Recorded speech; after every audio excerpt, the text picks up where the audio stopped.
Sometimes the most dangerous people in the room are the ones you least expect. They walk among us quietly, carrying secrets that could shatter everything we think we know about strength, courage, and what it truly means to survive. Sarah Martinez looked like any other middle-aged woman trying to restart her life, graying hair pulled back in a simple ponytail, wearing modest workout clothes that had seen better days. But beneath that ordinary exterior lived a warrior whose very existence challenged every assumption about what heroes look like. What happens when a room full of cocky young trainees decides to bully someone they see as weak? What happens when they pick on the wrong person, someone whose resume includes operations so classified that even mentioning them could change the course of history?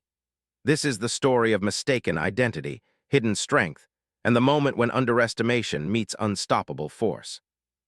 In a world where appearances deceive and legends walk among us unrecognized, sometimes the most powerful lesson comes from learning that you should never judge a book by its cover.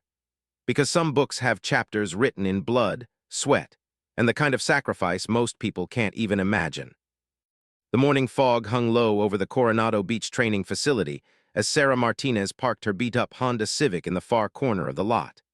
At 45, she looked exactly like what she was pretending to be, a divorced mother of two trying to get back in shape after years of letting herself go. Her graying brown hair was pulled back in a practical ponytail, and her workout clothes were the kind you'd find at a discount store, functional but far from fashionable. She sat in her car for a moment, watching through the windshield as a group of young men strutted toward the training facility's entrance. They moved with the cocky confidence of people who had never truly been tested, their muscles bulging from expensive athletic wear, their voices carrying across the parking lot as they bragged about their weekend conquests and gym achievements. Sarah allowed herself a small smile, if only they knew.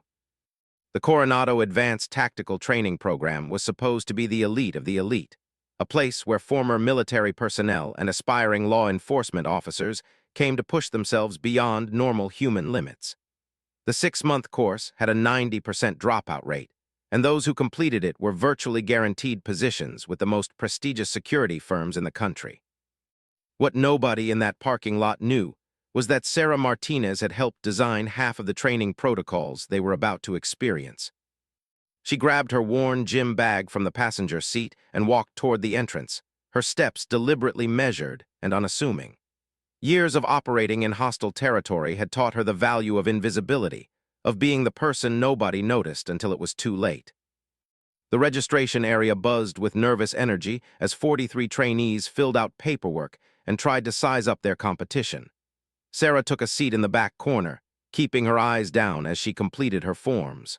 Around her, conversations flowed freely as the younger participants established their pecking order. "Did you see that chick who just walked in?" The voice belonged to Marcus Chen, a 26-year-old former college football player whose arms were covered in tattoos depicting various military units he'd never actually served with. "What is she, like 50? This isn't a yoga class, lady." His comment drew chuckles from the group of men surrounding him. There were Jake Morrison, a former police academy dropout who claimed he'd left by choice; Tommy Rodriguez, whose father's connections had gotten him into the program despite a less-than-stellar military record; and Brad Stevens, a personal trainer who spent more time taking selfies than actually training. "Maybe she's lost," Jake suggested, flexing his biceps as he spoke. "Someone should tell her the senior citizen fitness class is down the street." Sarah continued filling out her paperwork, her pen moving steadily across the forms. She'd heard worse in Kandahar province, where enemy fighters had shouted truly creative insults while she and her team moved through their positions like shadows in the night.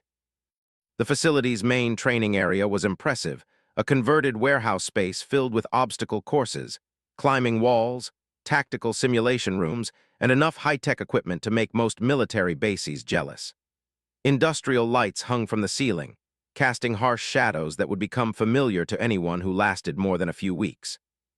Chief Instructor Robert "Tank" Williams entered the room at exactly 800 hours. At 6'4" and built like a refrigerator, Tank commanded immediate attention. His 20-year Navy career had been spent training SEALs, and his reputation for breaking both bodies and spirits was legendary. "Listen up, children," Tank's voice boomed across the space. "You think you're tough, you think you're ready, you think you deserve to be here. By the end of this week, 30 of you will realize you were wrong about all three of those things. Sarah watched Tank carefully as he paced in front of the group. She'd worked with him twice before, both times on operations that officially never happened. He showed no sign of recognition, which meant he was either an exceptional actor or hadn't been briefed on her real identity. We'll start with a simple diagnostic. I want to see what kind of raw material I'm working with before I decide how much of my time you're worth wasting. Tank's eyes swept across the group, lingering for just a moment on Sarah before moving on. Basic obstacle course. If you can't complete it in under 4 minutes, you can pack your bags now and save us all some time. The obstacle course was designed to test every aspect of physical fitness rope climbing, wall scaling, crawling through muddy tunnels, tire runs, and a final sprint across a series of balance beams suspended over a water pit. It was challenging but not impossible for someone in decent shape with proper technique. Marcus volunteered to go first, eager to establish his dominance. He attacked the course with brute force, his powerful frame carrying him through most obstacles through sheer strength. His technique was sloppy, wasting energy on unnecessary movements, but he managed to complete the course in 3 minutes and 22 seconds. Not terrible, Tank announced. Who's next? One by one, the trainees attempted the course. Some succeeded, others failed spectacularly, and a few simply quit when they realized what they'd gotten themselves into. Sarah waited patiently in the back of the group, observing each attempt and nodding the optimal paths through each obstacle. "How about you, Grandma?" Marcus called out when only a few trainees remained. "You going to give it a shot, or should we call you a cab?" The group's attention turned to Sarah, who had remained silent throughout the morning's events. She could feel their eyes on her, assessing, judging, dismissing. It was a familiar feeling. She'd been underestimated her entire career, first as a young woman trying to make it in a man's world, then as an older operative who supposedly should have retired years ago.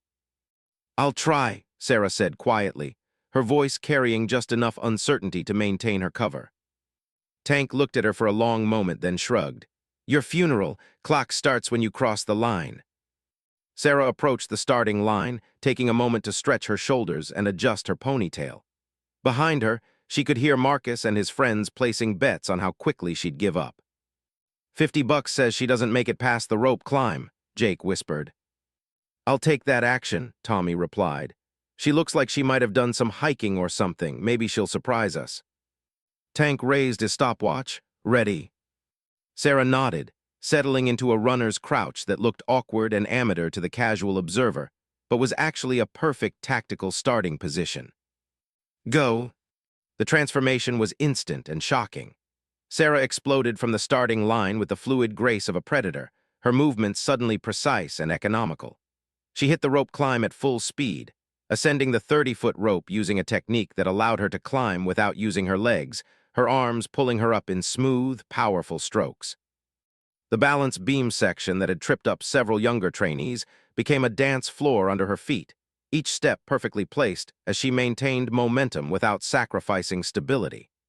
The tire run turned into a rhythmic sprint as she navigated the obstacles with minimal contact time. The wall climb, which had required most trainees to use the provided rope, became an exercise in pure technique as Sarah used fingertip holds and precise foot placement to scale the 15-foot barrier like it was a ladder. Her form was flawless, each movement serving a specific purpose, no energy wasted on unnecessary flourishes. The crawling section revealed itself to be the most telling part of her performance. While other trainees had struggled through the muddy tunnel system, fighting claustrophobia and fatigue, Sarah moved through it like water flowing downhill. Her body position was perfect, allowing her to maintain speed while conserving energy, and she emerged from the far end without even appearing winded. The final sprint across the suspended balance beams was where her true nature became impossible to hide.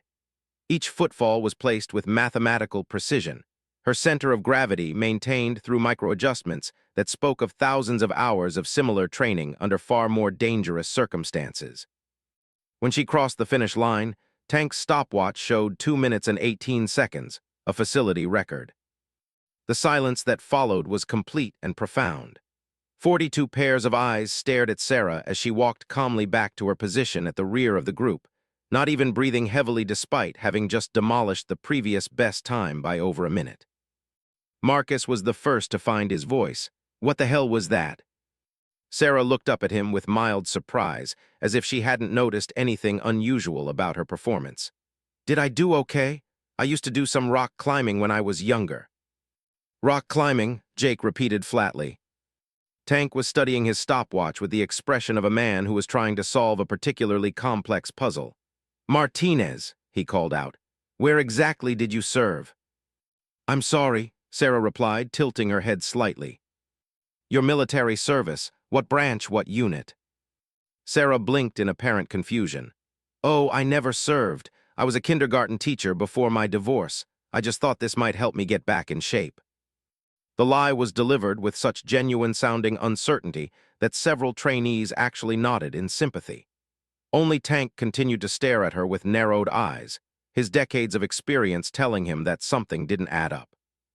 Marcus stepped forward, his earlier swagger returning as he processed what he thought he'd observed. Come on, lady.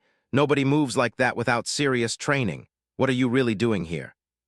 Sarah's demeanor shifted almost imperceptibly, a hardness creeping into her eyes that hadn't been there moments before. I'm here for the same reason you are, to learn. Learn what? How to show off for a bunch of kids young enough to be your children. Marcus's voice had taken on an ugly edge. Look, I don't know what your game is, but this program isn't for wannabes looking to relive their glory days. Maybe you were hot stuff back in the day, but that was obviously a long time ago. The insult hung in the air like smoke from a gunshot. Around them, other trainees watched the confrontation unfold, some looking uncomfortable but none stepping in to diffuse the situation. Sarah remained perfectly still, her expression unreadable.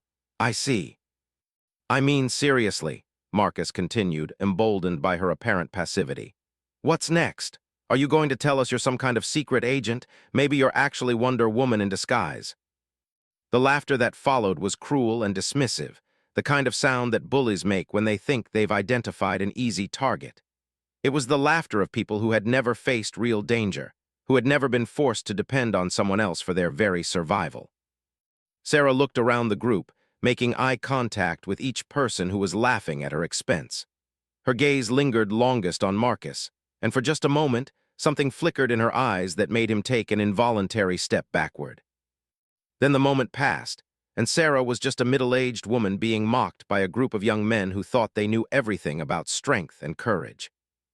You know what? Marcus said, his voice getting louder as he played to his audience. I think you should leave. This program is for people who are serious about pushing their limits, not for middle-aged housewives having midlife crises. Jake joined in, sensing an opportunity to curry favor with the group's apparent leader. Yeah, maybe you should stick to wine and book clubs. This is a place for real warriors. The word warrior seemed to have a particular effect on Sarah. Her posture straightened almost imperceptibly, and when she spoke, her voice carried a new quality, not louder but somehow more present. Real warriors, she repeated softly. That's right, Brad added, stepping up beside Marcus. People who have actually been tested, people who know what it means to put their lives on the line. Sarah nodded slowly, as if considering their words. And you've all been tested, I suppose? You've all put your lives on the line. The question was asked with such genuine curiosity that it caught them off guard. Marcus fumbled for a response, suddenly aware that his own military experience consisted of 6 weeks of basic training before a medical discharge for a minor ankle injury. We've all served our country, Tommy said, though his voice lacked conviction. Have you? Sarah asked, turning to look directly at him. All of you. The question exposed the uncomfortable truth that most of them were trying to hide. Of the 43 people in that room, fewer than half had any real military experience, and most of those who did had never seen combat. Tank watched the exchange with growing interest, his trained eye noting details that the younger trainees missed. The way Sarah had positioned herself to maintain visual contact with all potential threats.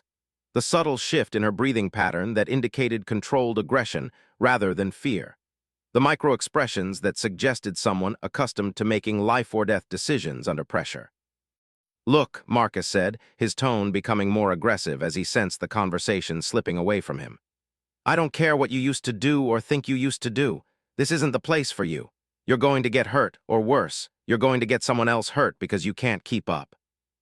Sarah's expression didn't change, but something in her posture suggested that Marcus had just crossed a line he didn't know existed. "Get someone hurt," she said, her voice so quiet that everyone had to strain to hear it. "That's an interesting concern." "It's not interesting, it's reality," Marcus shot back. "When we get to the advanced tactical training, when we're doing live fire exercises and close quarters combat, I don't want some amateur next to me who thinks she's tougher than she is."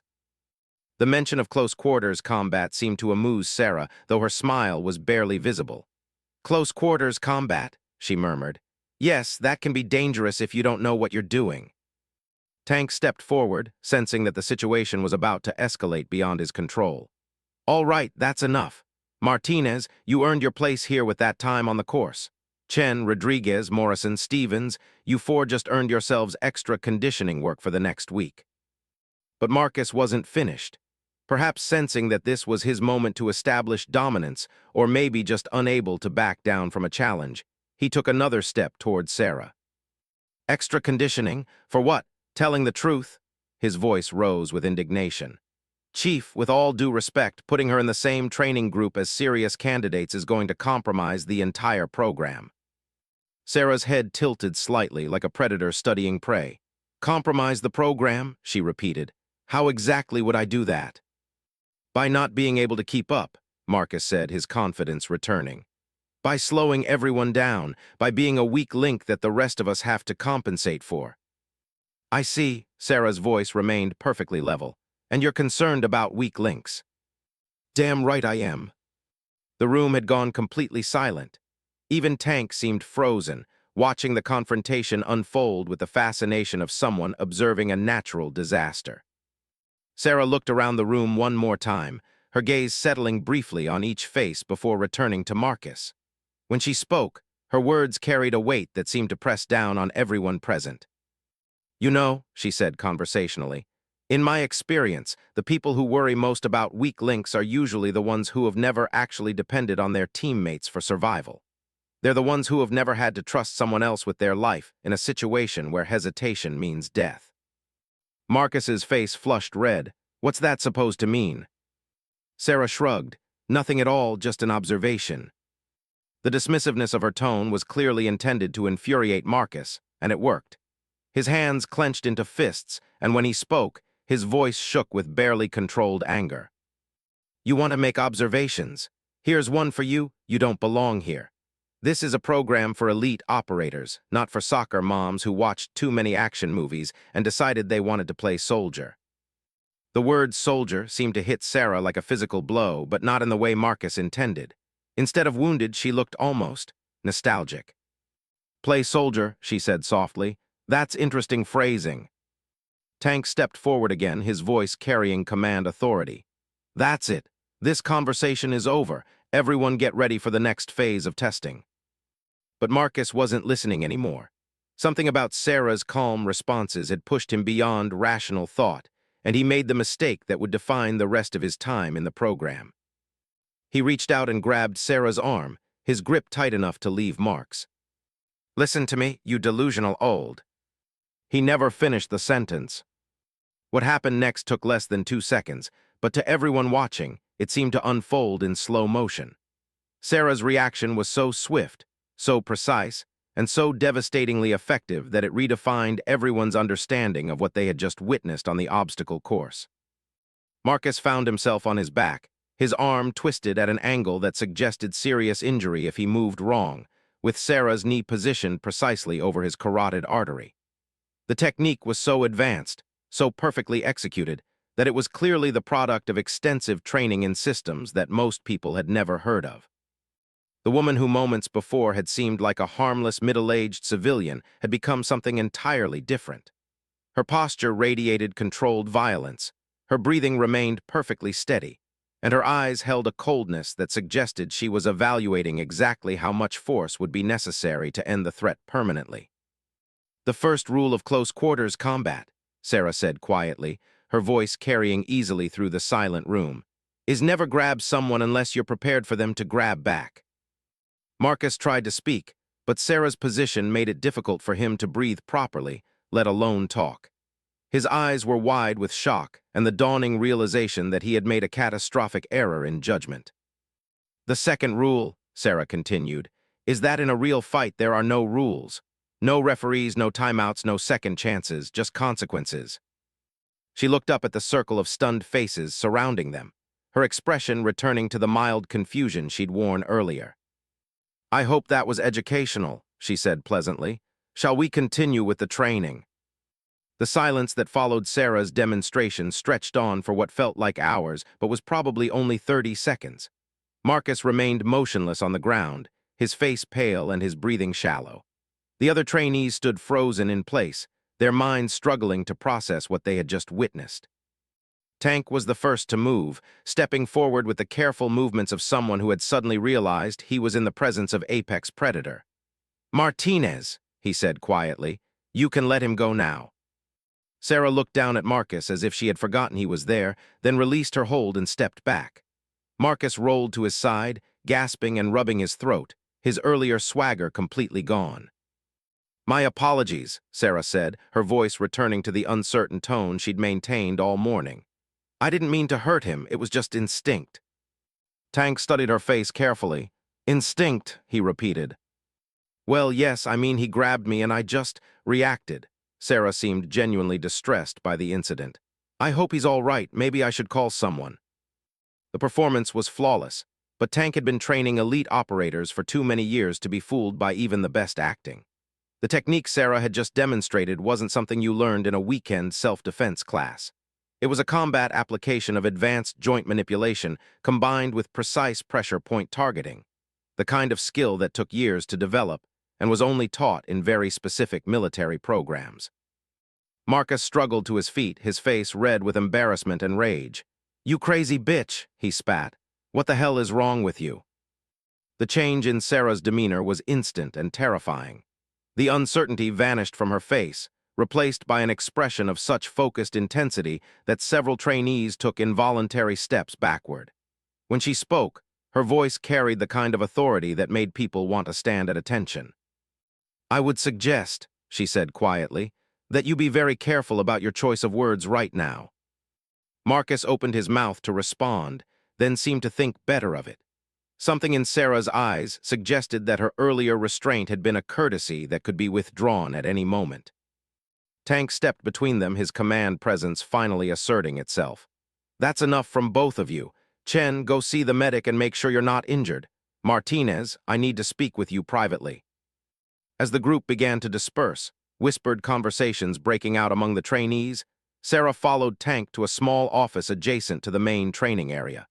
The space was cramped and utilitarian, filled with filing cabinets and training manuals that had seen better days. Tank closed the door and turned to face Sarah, his expression unreadable. "So," he said, settling behind his desk, "kindergarten teacher, huh?" Sarah maintained her confused civilian persona. "I don't understand. Is there something wrong with my application?" "Cut the act," Tank said bluntly. "I've been training special operations personnel for 20 years. I know what advanced combat techniques look like, and I know that nobody learns to move like you do by accident." For a long moment, Sarah continued to look puzzled. Then, slowly, her expression began to change. The uncertainty faded from her eyes, her posture straightened, and when she spoke again, her voice carried a different quality entirely. "How long have you known?" she asked. "I suspected from the moment I saw your obstacle course time. The technique you just demonstrated confirmed it." Tank leaned forward in his chair. "The question is, who are you really and what are you doing here?" Sarah was quiet for several seconds, apparently weighing her options. Finally, she reached into her bag and pulled out a cell phone, dialing a number from memory. "This is Martinez," she said when the call connected. "Authorization code Delta 77 Whiskey Niner. I need you to verify my identity to Chief Robert Williams at the Coronado facility." She handed the phone to Tank, who took it with obvious reluctance. "This is Williams," he said into the device. The conversation that followed was brief and one-sided, with Tank mostly listening and occasionally saying, "Yes, sir," or "I understand." When he finally hung up, his expression had changed completely. "Jesus Christ," he whispered. "You're Sarah Martinez, the Sarah Martinez." Sarah nodded. "I prefer to keep a low profile these days." Tank stared at her for a long moment, his mind clearly racing. You were on Operation Midnight Star, and the Tehran extraction, and that thing in Somalia that never officially happened. Among other things, Sarah confirmed. You're a legend. Half the guys I trained have stories about you, and most of them probably don't even know your real name. Tank shook his head in amazement. What in God's name are you doing in a civilian training program? Sarah's expression grew serious. Because this program is about to be audited by the Department of Defense. They're concerned about the quality of personnel being certified for high-level security positions. Too many people with impressive applications, but no real experience are making it through programs like this one. The implications of her words hit Tank immediately. They sent you to evaluate us. To evaluate the trainees, the instructors, and the entire certification process, Sarah confirmed. The Pentagon is worried that the private sector is lowering its standards to meet demand. They want to know if the people graduating from these programs are actually capable of handling the responsibilities they're being hired for. Tank rubbed his forehead, suddenly understanding the magnitude of the situation. And you've been sitting there listening to a bunch of wannabes lecture you about what it means to be a warrior. It's been educational, Sarah said diplomatically. Outside the office, the training had continued under the supervision of Tank's assistant instructors. Through the window, they could see Marcus holding court among a group of trainees, probably telling them his version of what had happened. His gestures were animated, and it was clear that his embarrassment was rapidly transforming into anger and wounded pride. How long do you plan to maintain your cover? Tank asked. As long as necessary to complete my evaluation. The program is supposed to simulate real-world scenarios, correct? I want to see how these trainees perform when they think they're dealing with a liability rather than an asset. Tank nodded slowly, and what you've observed so far. Sarah's expression was carefully neutral. It's too early for a complete assessment, but I have concerns about the leadership dynamics. In a real tactical situation, the kind of groupthink and bullying behavior I witnessed today could get people killed. Chen and his friends aren't representative of all the trainees, Tank said defensively. Perhaps not, but they're clearly the dominant personalities in the group. That makes them influential regardless of their actual capabilities. Sarah stood up from her chair. I should get back out there before my absence becomes suspicious. Tank stood as well. What do you need from me? Nothing. Continue running the program exactly as you normally would. Don't give me any special treatment or protection from the other trainees. I need to see how the group dynamics evolve naturally. And if things get out of hand? Sarah's smile was completely without humor. Chief Williams, I've operated in hostile territory for more years than most of these kids have been alive. I think I can handle a few frustrated trainees with authority issues.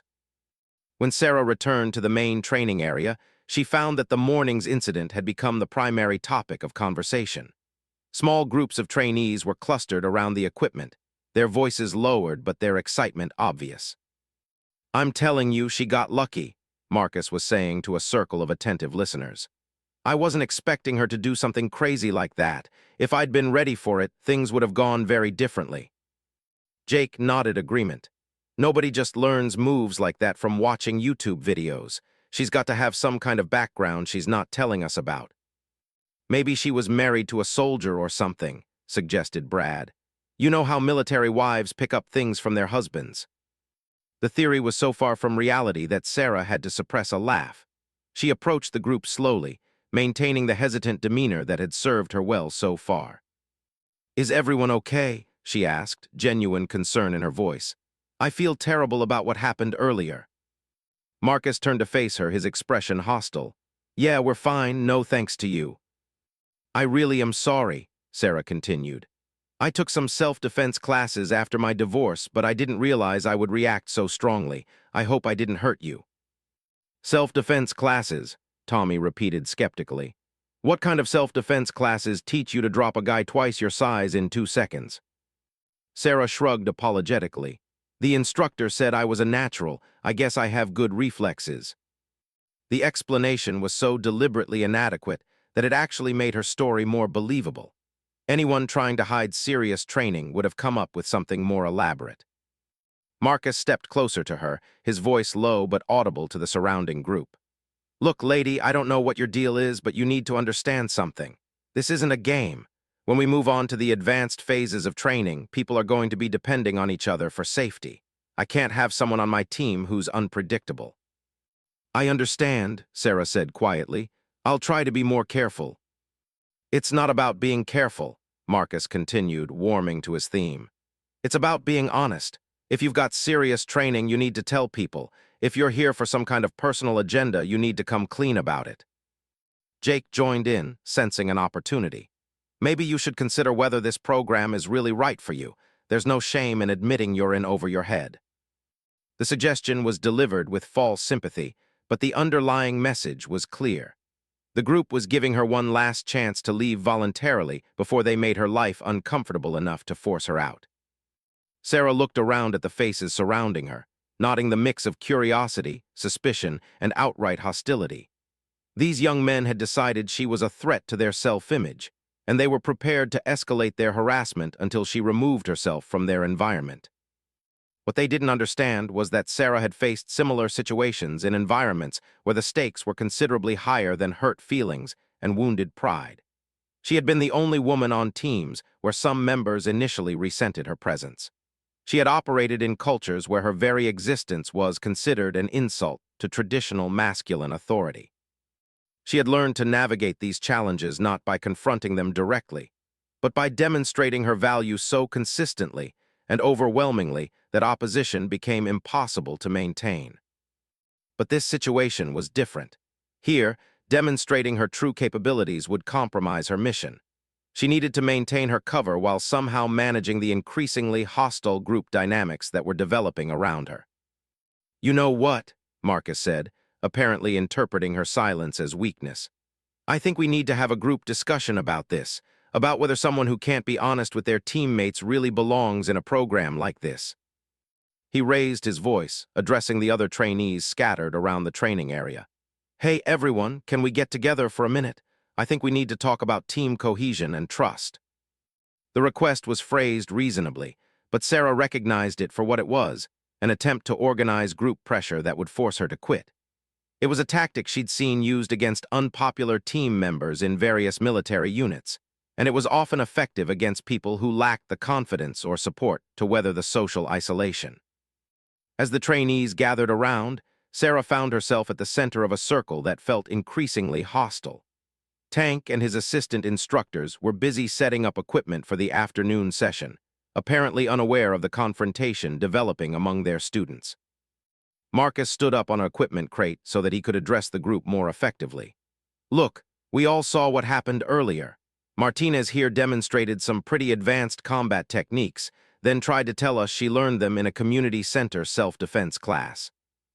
There were murmurs of agreement from several trainees, though Sarah noticed that not everyone seemed comfortable with the direction the conversation was taking.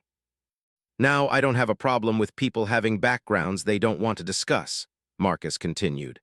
"But in a program like this, where we're going to be depending on each other, I think we deserve honesty about what we're dealing with." A trainee named David Chen, no relation to Marcus despite the shared surname, raised his hand tentatively. "Maybe she has good reasons for keeping her background private. I mean, some people have experiences they'd rather not talk about." Marcus fixed him with a stare that could have frozen water. "Are you saying it's okay for someone to lie to their teammates?" "I'm not saying that," David backpedaled quickly. "I'm just saying maybe we shouldn't pressure people to share personal information they're not comfortable discussing." "This isn't about personal comfort," Jake interjected. "This is about operational security. If someone on your team has capabilities you don't know about, or worse, if they're pretending to be something they're not, that creates risks for everyone." The logic was superficially reasonable, but Sarah could see the underlying dynamic clearly. Marcus had been humiliated in front of the group, and he was now trying to regain his position by framing his personal vendetta as a legitimate concern about team integrity. "So what do you suggest?" asked a trainee named Lisa Wung, one of only 4 women in the program. "I suggest we give Martinez a chance to be honest with us," Marcus replied. "If she wants to be part of this team, she needs to tell us who she really is and what she's really doing here." All eyes turned to Sarah, who stood quietly in the center of the circle. She could feel the weight of their expectations, the pressure to either reveal her true identity or accept the role of outcast that they were trying to force on her. When she finally spoke, her voice was steady and calm. "I understand your concerns, and I appreciate that you want to know more about me, but I think there might be a misunderstanding about what happened earlier." She paused, looking around the circle to make sure she had everyone's attention. Marcus grabbed my arm suddenly, and I reacted instinctively. I've been taking self-defense classes since my divorce because I live alone and I wanted to feel safer. Maybe those classes were more effective than I realized. The explanation was delivered with such apparent sincerity that several trainees nodded sympathetically. It was exactly the kind of story that made sense. A divorced woman learning to protect herself, perhaps overestimating her own abilities in a stressful situation. "But that's exactly my point," Marcus said, frustration creeping into his voice. "Self-defense classes don't teach you to disable someone like that. You're not telling us the whole truth." Sarah tilted her head slightly, as if considering his words. "What would you like me to say? That I'm secretly a ninja, that I have some kind of military background I'm hiding from you?" The directness of her response caught Marcus off guard.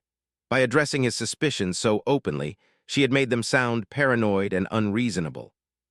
"I'm exactly who I said I am," Sarah continued. "A divorced teacher who's trying to rebuild her life and learn some new skills. If that makes you uncomfortable, I'm not sure what I can do about it." The tables had turned subtly but decisively. Marcus had positioned himself as the rational voice demanding honesty, but Sarah's straightforward responses had reframed him as someone who was harassing a woman for defending herself against his inappropriate behavior. Lisa Wang was the first to voice what several people were thinking. "You know, Marcus, maybe you should consider that you created this situation by grabbing her in the first place.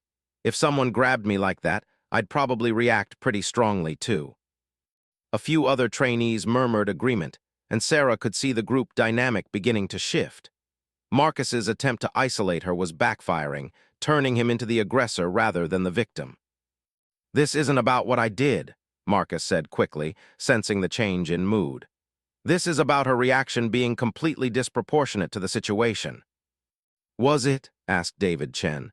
"Because from where I was standing, it looked like she defended herself and then immediately backed off. She didn't keep attacking or try to hurt you further." Tank's voice cut through the discussion like a blade. "What exactly is going on over here?"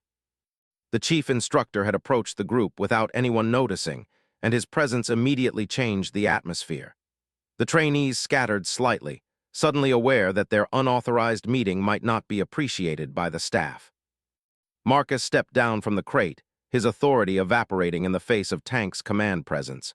"We were just discussing team dynamics, Chief, making sure everyone's on the same page."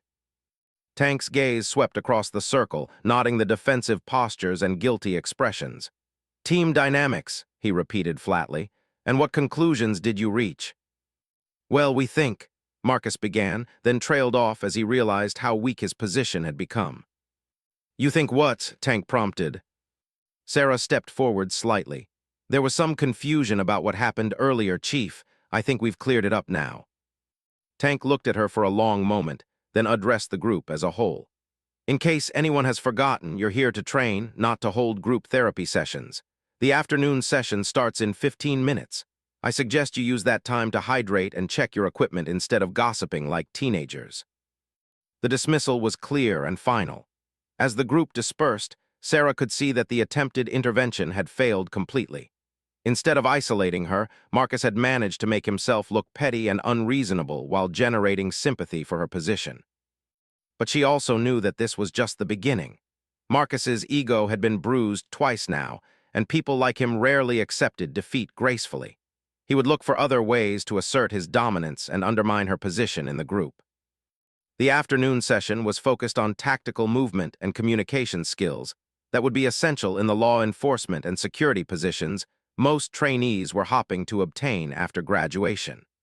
Tank divided the group into teams of 4 and assigned them objectives that required coordination and mutual support.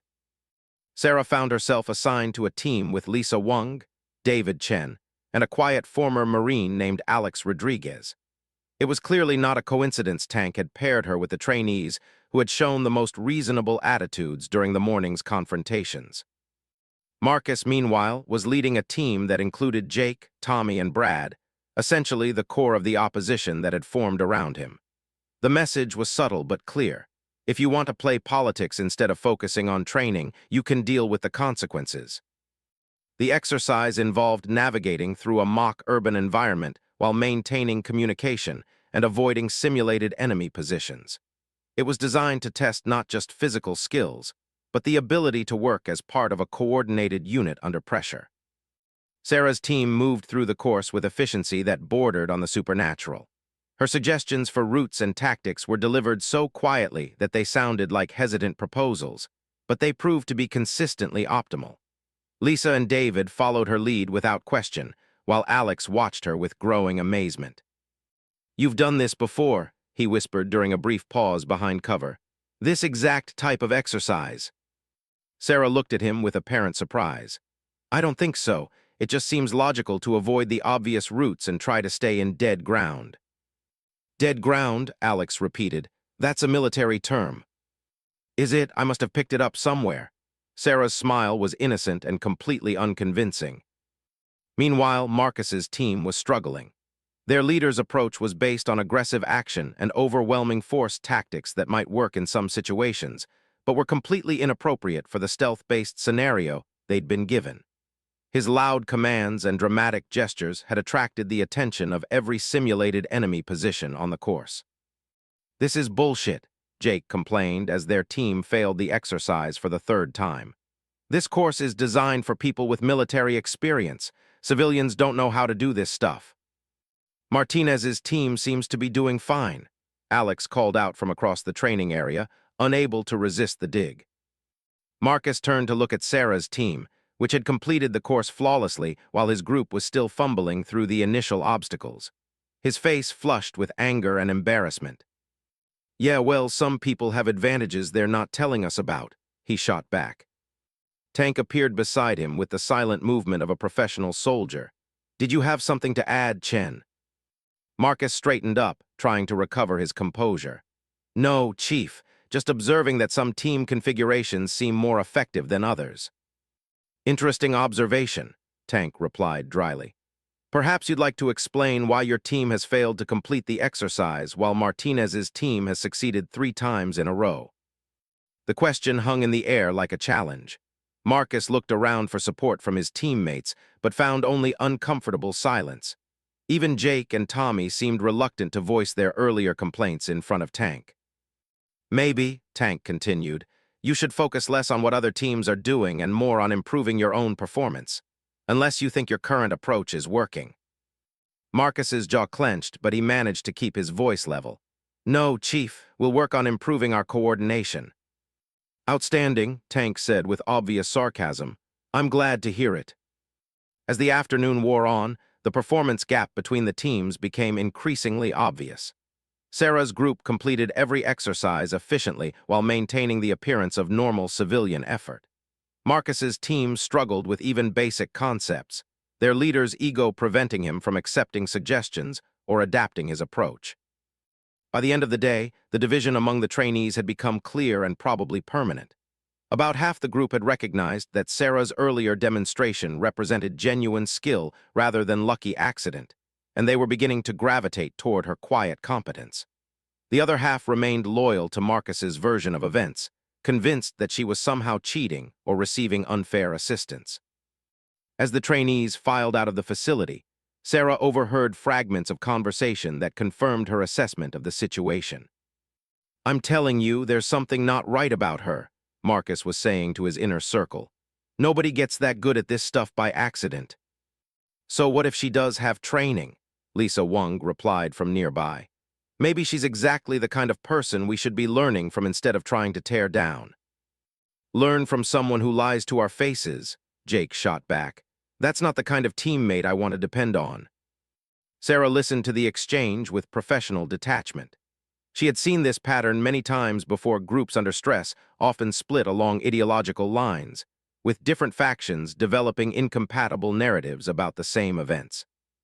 What concerned her was how quickly and completely the division had developed. In a real operational environment, This kind of factional thinking could lead to catastrophic failures of communication and coordination. As she walked to her car, Sarah reflected on her first day's observations. The training facility was impressive, and the physical challenges were appropriately demanding. Tank Williams was clearly a competent instructor with genuine experience in special operations. But the trainees themselves represented exactly the kind of problem that had prompted her evaluation mission. Too many of them were focused on projecting an image of toughness rather than developing actual capabilities. They were more concerned with establishing dominance hierarchies than with learning to function as effective team members. Most troubling of all, they seemed to believe that genuine expertise was somehow unfair or threatening, when it didn't conform to their expectations about what an expert should look like. Sarah started her Honda Civic and drove slowly out of the parking lot, already planning her approach for the next day. She had 5 more weeks to complete her assessment, and she suspected that things were about to get significantly more complicated. Behind her in the shadows near the facility entrance, Marcus Chen stood with his supporters, their voices low but their intentions clear. "Tomorrow," he was saying, "we find out exactly what her game is." The next 3 weeks passed in a blur of escalating tension and increasingly sophisticated training exercises. Sarah maintained her cover while completing every challenge with a competence that became impossible to dismiss as luck or natural talent. Meanwhile, Marcus and his supporters grew more determined to expose what they were convinced was an elaborate deception. The breaking point came during the 4th week, when the program moved into its most demanding phase: live-fire tactical exercises conducted in a realistic urban warfare simulation facility. The training was designed to test everything the participants had learned about teamwork, decision-making under pressure, and the practical application of combat skills. Tank had divided the remaining 31 trainees, 12 had already dropped out, into 2 opposing forces for a complex scenario involving hostage rescue and building clearance. Sarah found herself assigned to the rescue team, led by Marcus, who had managed to maintain his leadership position despite his poor performance in earlier exercises. The irony wasn't lost on her. In the real world, she had participated in actual hostage rescues in places like Mogadishu and Baghdad. Now, she was pretending to be a novice while being commanded by someone whose tactical knowledge came primarily from video games and action movies. The scenario was elaborate. A group of terrorists, played by the other half of the trainees, had taken hostages in a 3-story building complex. The rescue team had to neutralize the threats while minimizing civilian casualties and avoiding friendly fire incidents.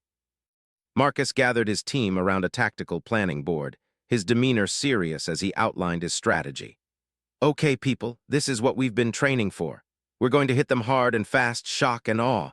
Take the building floor by floor, overwhelming firepower, no hesitation." Sarah listened to his plan with growing concern. The approach he was describing would work in a video game, but in reality, it was almost guaranteed to result in hostage casualties and team member injuries. "Excuse me," she said tentatively, "but have we considered the possibility of a more surgical approach? Maybe using diversion tactics to draw some of the defenders away from the hostages before we commit to a full assault?" Marcus turned to stare at her, his expression showing barely contained irritation. "Martinez, this isn't a tea party. In a real situation, hesitation gets people killed. We go in fast, we go in hard, and we neutralize threats before they can react." Lisa Wang raised her hand. "Actually, Sarah's suggestion makes sense. If we can reduce the number of defenders without alerting them to our presence, we'll have better odds of success." "And how exactly do you propose we do that?" Jake asked with obvious skepticism. "Send Martinez in to use her mysterious martial arts skills." The comment drew snickers from Marcus's supporters, but Sarah noticed that several team members were actually paying attention to her suggestion.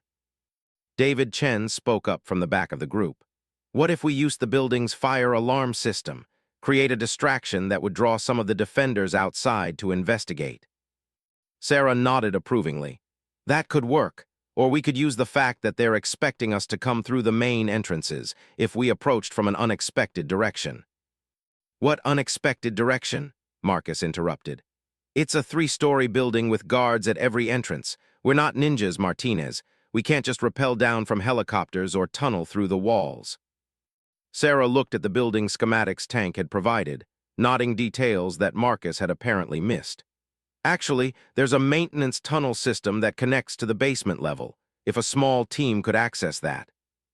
Marcus slammed his hand down on the planning board. Enough! I'm the team leader here and I've made my decision. We're going with the direct assault approach. If you don't like it, you can sit this exercise out. The confrontation had been building for weeks, and Sarah could see that Marcus was using this moment to try to reassert his authority once and for all. The other team members watched nervously as the two strongest personalities in the group faced off. Sarah looked around at the faces surrounding her, nodding the mix of curiosity, concern, and anticipation. These people were about to graduate into positions where they might face real-life situations similar to this exercise. If they learned the wrong lessons here, people could die in the future. "You're right," she said quietly. "You are the team leader." Marcus smiled triumphantly, interpreting her words as submission. "But," Sarah continued, "I think the hostages might disagree with your tactical assessment." The comment was delivered so mildly that it took a moment for its implications to sink in. Sarah wasn't just questioning Marcus's plan. She was suggesting that his approach would get innocent people killed.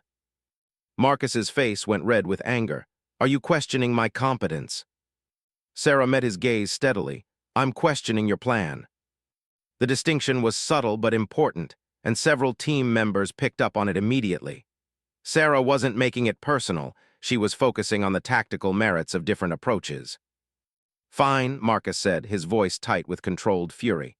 "Let's hear your brilliant alternative. How would you handle this situation?" Sarah looked at the building schematics again, then began speaking in a voice that gradually became more authoritative as she outlined her approach. "First, we gather intelligence. We need to know exactly how many hostiles we're dealing with, where they're positioned, and where the hostages are being held. Rushing in blind is the fastest way to turn a rescue operation into a massacre." She pointed to various locations on the building diagram as she spoke, her finger moving with the precision of someone who had done this many times before. "Second, we establish communications with the hostiles if possible. Even if we don't intend to negotiate, dialogue can provide valuable information about their state of mind, their level of training, and their intentions regarding the hostages." Marcus tried to interrupt, but Sarah continued without acknowledging him. "Third, we create multiple options for entry. The maintenance tunnels I mentioned give us access to the basement level. From there, we can potentially reach the upper floors without alerting the main defensive positions. Meanwhile, a diversionary team makes noise at the primary entrances, drawing attention away from our actual point of attack." She looked up at the assembled team members, nodding that they were hanging on every word despite Marcus's obvious disapproval. "The key is patience and precision. We take time to gather information, we plan for multiple contingencies, and we execute with surgical precision rather than overwhelming force. The goal isn't to win a firefight, it's to save lives." The silence that followed was profound. Sarah had outlined a comprehensive tactical approach that addressed every major challenge of the scenario while minimizing risks to both hostages and rescue personnel. It was the kind of plan that could only come from someone with extensive experience in similar situations. Marcus stared at her for a long moment, his mind clearly racing. "Where did you learn all that?" Sarah blinked as if suddenly realizing how much she had revealed. I don't know, it just seemed logical." "Logical," Marcus repeated flatly. "You just happened to think of communications protocols and multi-axis assault strategies because they seemed logical." The mask was finally slipping, and Sarah could see that Marcus was beginning to understand just how completely he had been outclassed. But instead of backing down, his pride drove him to escalate further. "You know what?" he said, his voice rising. "I'm tired of this. I'm tired of pretending that we don't all see what's happening here. Martinez, whoever you really are, you're not a divorced schoolteacher who learned self-defense at the local community center." The confrontation had attracted Tank's attention, and the chief instructor was approaching the planning area with obvious concern. "You want to know what I think?" Marcus continued, his voice carrying across the entire training area. "I think you're some kind of plant. Maybe you're working for the government, maybe you're industrial espionage, maybe you're just someone with a sick need to manipulate people. But you're sure as hell not who you claim to be." Sarah remained perfectly still, her expression unreadable. Around them, other trainees had stopped their preparations to watch the confrontation unfold. "And another thing," Marcus added, warming to his theme, "I think you're dangerous, not because of your mysterious combat skills, but because you're dishonest. You've been lying to everyone here for weeks, and that makes you the kind of person who can't be trusted in a crisis." Tank reached the group just as Marcus was finishing his accusation. "Is there a problem here?" the chief instructor asked, though his tone suggested he already knew the answer. Marcus turned to face him, his momentum carrying him past the point of no return. "Chief, I formally request that Martinez be removed from this exercise. She's been misrepresenting her qualifications from day one, and I don't feel comfortable having her on my team." Tank looked at Sarah, who maintained her civilian persona despite the increasingly hostile atmosphere. "Martinez, do you have anything to say about these accusations?" Sarah appeared to consider the question carefully. "I understand Marcus's concerns, and I don't want to cause problems for the team. If my presence is disruptive, I'm willing to sit this exercise out." The response was perfectly reasonable and completely infuriating to Marcus, who had been hopping to provoke her into an angry reaction that would justify his accusations. "See," he said desperately, "that's exactly what I'm talking about. No normal person would react that calmly to being called a liar and a fraud." Tank studied both of them for a moment, then made a decision that surprised everyone. "Chen, you're absolutely right," he said. "Martinez isn't who she claims to be."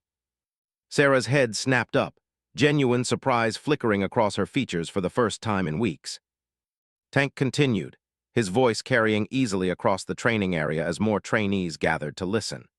"Sarah Martinez is a retired Navy SEAL with 15 years of active duty service. She's participated in more classified operations than most of you will ever hear about, and her real-world experience in situations like the one we're simulating today is probably more extensive than the rest of this group combined." The revelation hit the assembled trainees like a physical blow. Conversations stopped mid-sentence, and several people actually gasped audibly. Marcus stared at Tank in shock, then turned to look at Sarah with an expression of dawning horror. "You're kidding." "I wish I were," Tank replied. "Martinez is here as part of a Department of Defense assessment of this program. She's been evaluating both the training protocols and the quality of candidates we're certifying for security positions." The implications of Tank's words began to sink in among the trainees. For weeks, they had been displaying their personalities, their decision-making processes, and their attitudes toward teamwork in front of someone whose job was to judge their fitness for the careers they hoped to pursue. Sarah finally spoke, her voice carrying a new authority that made everyone present want to stand at attention. "I think there's been a misunderstanding about the purpose of my evaluation." She looked around at the circle of stunned faces, noting the mix of embarrassment, fear, and curiosity in their expressions. "I wasn't sent here to spy on you or to trick you into revealing character flaws. I was sent here because the military is concerned about the quality of personnel being hired for sensitive security positions. Too many people with impressive resumes and minimal real-world experience are making it through programs like this one." Marcus opened his mouth to speak, but Sarah held up a hand that somehow commanded immediate silence. "The evaluation isn't about individual personalities or political correctness. It's about competence, judgment, and the ability to function effectively as part of a team under pressure. Those are the qualities that matter when lives are on the line." She paused, looking directly at Marcus. "What I've observed over the past 3 weeks has been deeply concerning, not because anyone has been unkind to me, but because of the attitudes and decision-making processes that have been displayed." Tank stepped forward. "Perhaps you'd like to share some of your preliminary observations." Sarah nodded. "The most serious problem I've identified is a tendency to prioritize ego over effectiveness. Too many trainees are more concerned with appearing tough or knowledgeable than with actually learning and improving." Her gaze swept across the assembled group, lingering on several specific individuals. "I've watched people reject sound tactical advice because it came from an unexpected source. I've seen group dynamics that would be catastrophic in a real operational environment. Most troubling of all, I've observed a pattern of bullying and exclusion that suggests some participants view teamwork as a zero-sum competition rather than a collaborative effort. Marcus's face had gone pale. "You're talking about me." "I'm talking about behaviors I've observed," Sarah corrected. "Behaviors that would get people killed in the real world." She turned to address the group as a whole. "The exercise we were about to conduct is based on an actual operation I participated in 6 years ago. 3 hostages died because the team leader refused to listen to intelligence that contradicted his preferred approach. The parallels to what I just witnessed during your planning session are unsettling." The weight of her words settled over the trainees like a heavy blanket. Several people looked sick, while others stared at the ground in shame. Lisa Wung was the first to find her voice. "What happens now? Are we all going to fail the program?" Sarah's expression softened slightly. "That's not up to me. My job is to observe and report. What you do with the information I've shared is your choice." Tank stepped into the silence that followed. "The exercise will continue as planned. You have 45 minutes to finalize your tactical plans before we begin the simulation." As the group began to disperse, Marcus remained frozen in place, staring at Sarah with an expression of complete devastation. "You could have stopped this," he said quietly. "Any time in the last 3 weeks, you could have told us who you really were and prevented this whole thing." Sarah looked at him with something that might have been sympathy. "Would you have learned anything if I had?" "Learned what?" "That competence doesn't always look the way you expect it to. That dismissing people based on your assumptions about their capabilities can be a fatal mistake. That real leadership means listening to good ideas regardless of where they come from." Marcus stared at her for a long moment, then turned and walked away without another word. The live fire exercise proceeded very differently than anyone had anticipated. With their earlier assumptions shattered, the trainees approached the scenario with new humility and attention to detail. Sarah found herself reluctantly thrust into an advisory role, her suggestions treated with the respect they deserved. The mission was completed successfully, with all hostages rescued and no friendly fire incidents. The tactical approach that emerged was a hybrid of Sarah's methodical intelligence gathering and the team's aggressive execution, a combination that proved devastatingly effective. During the post-exercise debrief, Tank addressed the group's performance with obvious satisfaction. "That was exactly the kind of adaptability and tactical flexibility we hope to see from program graduates. You identified a subject matter expert, incorporated her advice into your planning, and executed a complex operation with precision." He paused, looking around at the assembled trainees. "The fact that you initially failed to recognize Martinez's expertise is not necessarily a failing. In the real world, you'll encounter situations where critical information comes from unexpected sources. The important thing is that when you realized your mistake, you corrected it quickly and completely." After the formal debrief, Sarah found herself surrounded by trainees who wanted to ask questions about her experiences and career. The hostility that had characterized the first 3 weeks had been replaced by genuine curiosity and respect. David Chen raised his hand tentatively. "Can I ask what your actual assessment of the program will be?" Sarah considered the question carefully. "The training protocols are excellent, and Chief Williams is one of the most competent instructors I've ever worked with. The physical challenges are appropriate for the positions you'll be seeking, and the scenarios are realistic." She paused, choosing her words carefully. "My concerns are primarily about group dynamics and leadership development. This program does an excellent job of identifying individual capabilities, but it needs to do more to prepare participants for the interpersonal challenges they'll face in team-based environments." Lisa Wung nodded thoughtfully. "What would you recommend?" "More emphasis on recognizing and utilizing diverse skill sets. Better training in how to identify expertise that doesn't conform to traditional expectations. And perhaps most importantly, education about the dangers of ego-driven decision-making in high-stakes situations." Marcus had been listening from the back of the group, and now he stepped forward hesitantly. "Martinez, I owe you an apology, not just for how I treated you, but for the example I set for everyone else." Sarah looked at him with an expression that was neither forgiving nor condemning. "What matters is what you learned from the experience." "I learned that I was an arrogant ass who almost derailed his own career because he couldn't handle being shown up by someone he didn't respect." Marcus's voice was quiet but clear. I learned that real strength means being secure enough to learn from anyone, regardless of what they look like or where they come from. Sarah nodded approvingly. That's exactly the kind of insight that will make you a better team member and leader. Tank approached the group, holding a thick folder that Sarah recognized as her evaluation report. Martinez, if you're finished here, I'd like to discuss your preliminary findings. As Sarah followed Tank toward his office, she could hear the conversations continuing behind her. The trainees were discussing the lessons they'd learned, the assumptions they'd made, and the changes they wanted to make in their approach to teamwork and leadership. In Tank's office, Sarah settled into the same chair where she'd revealed her identity 3 weeks earlier. The dynamic between them had shifted completely. No longer was she a mysterious infiltrator, but rather a colleague whose insights he valued. So, Tank said, leaning back in his chair, what's the verdict? Sarah opened her laptop and pulled up her evaluation notes. The program is fundamentally sound, but it needs some modifications to address the interpersonal dynamics I observed. She turned the screen so Tank could see her recommendations.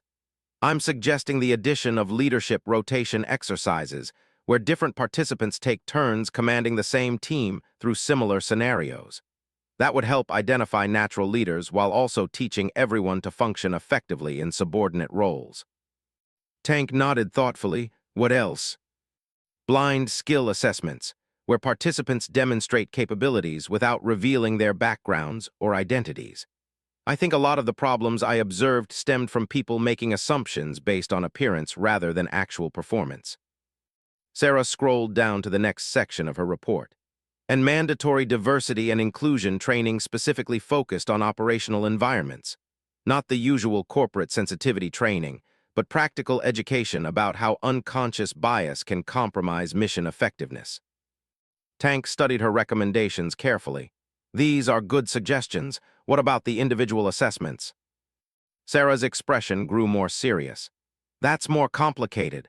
Most of the participants have the basic skills and physical capabilities needed for security work.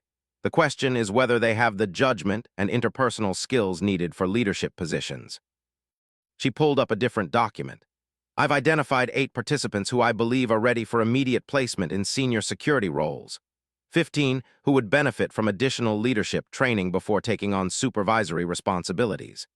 And 6 who I recommend for basic security positions only, with no command authority until they demonstrate significant personal growth. Tank didn't need to ask which category Marcus fell into. And the remaining 2. Sarah's expression grew grim. I recommend they not be certified at all. One has anger management issues that could create liability problems, and the other has shown a pattern of dishonesty that makes him unsuitable for any position involving trust or responsibility. Tank nodded slowly. That's roughly what I would have expected based on my own observations. Your evaluation will carry a lot of weight with the certification board. Sarah closed her laptop and gathered her materials. There's one more thing I want to mention. Despite all the problems I've identified, this group showed remarkable adaptability when they were presented with new information.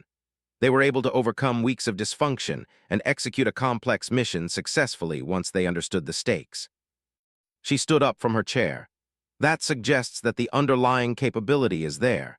They just need better preparation for the interpersonal challenges they'll face in their careers. Tank walked her to the door of his office. Will we be getting a copy of your final report? Of course, and I'll be available if you want to discuss implementation of any of my recommendations. Sarah paused at the doorway. This is a good program, Chief. With some adjustments, it could be an excellent one. As Sarah walked back through the training area, she could see the participants continuing their discussions about the day's events. The atmosphere was completely different from 3 weeks earlier. Instead of competing to establish dominance, they were collaborating to understand the lessons they'd learned. Marcus approached her as she reached the exit. Martinez, can I ask you something? Sarah stopped and turned to face him. Of course. In your evaluation, am I going to pass? Sarah studied his face carefully, nodding the genuine concern and humility that had replaced his earlier arrogance. That depends on what you do with what you've learned here. The Marcus Chen who walked into this program 3 weeks ago, he wouldn't have lasted a day in a real operational environment. Marcus's shoulders sagged slightly. But, Sarah continued, The person I've been talking to today shows real potential for growth. If you can maintain this level of self-awareness and continue working on your leadership skills, you could have a very successful career." Marcus nodded gratefully. "Thank you for the lesson and for the second chance." As Sarah drove away from the Coronado facility for the final time, she reflected on the complex dynamics she'd observed and influenced over the past month. The mission had been more challenging than she'd anticipated, not because of any physical demands, but because of the emotional complexity of watching young people struggle with their own limitations and assumptions. But ultimately, the experience had been worthwhile. She had gathered the information needed for a comprehensive evaluation of the program, and more importantly, she had helped a group of future security professionals learn crucial lessons about teamwork, leadership, and the danger of underestimating others. In her rearview mirror, the training facility gradually disappeared into the distance, but Sarah knew that the impact of her time there would continue to ripple outward. The trainees would carry these lessons into their careers, where they would hopefully remember that true strength comes not from dominating others, but from recognizing and utilizing the capabilities of everyone around them. Sometimes the most important battles are fought not with weapons, but with patience, wisdom, and the quiet determination to help others become better than they thought they could be. And sometimes, the greatest victory is not defeating an enemy, but transforming potential adversaries into effective teammates. Sarah Martinez had spent 15 years serving her country in ways that would never be publicly acknowledged. But her final mission, teaching a group of young people to see beyond their assumptions and prejudices, might prove to be the most important service she had ever provided. The Honda Civic disappeared into the Southern California traffic, carrying with it a legend who had once again proven that heroes come in all shapes and sizes, and that the most dangerous people are often the ones you least expect.